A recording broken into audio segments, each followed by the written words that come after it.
Hey guys, Zane from the Infinite Jukebox here with another quick album review, and today I wanted to talk about the new Elder record, Innate Passage.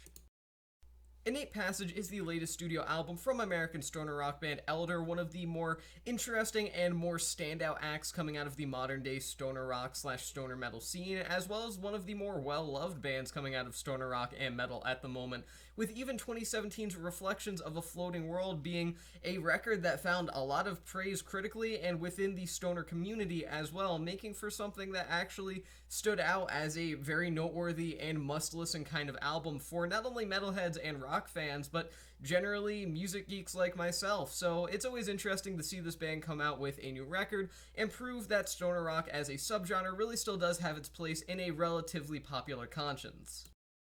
Like some of Elder's previous work, Innate Passage really doesn't rely on heaviness or crunchiness to get by in the stoner rock landscape at the moment, but rather it relies on this sort of dreamlike stance that it takes on that almost feels hypnotic at times and makes for a very interesting record overall that does stand out from any of its peers, for the most part at least, who are more heavily focused on riffs and overall destructive vibes. Elder are almost the exact opposite, but they work because of that.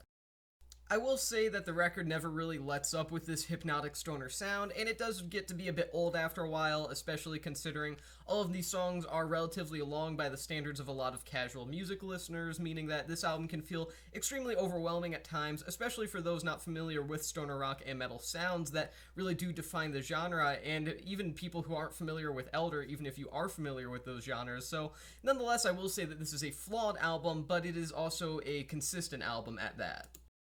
So overall, Innate Passage is not an amazing stoner album or anything like that, but at the same time, it's something that I deeply respect and even casually enjoy, simply due to the fact that it heavily stands out from the vast majority of Elder's peers, and even kind of continues to prove why Elder are such a well-received band within the rock and metal community. I'm going to give this record 3.5 stars out of 5. With that being said, that's the end of this quick review. I've been Zane from the Infinite Jukebox. Thank you for watching, and I'll see you guys in the next one.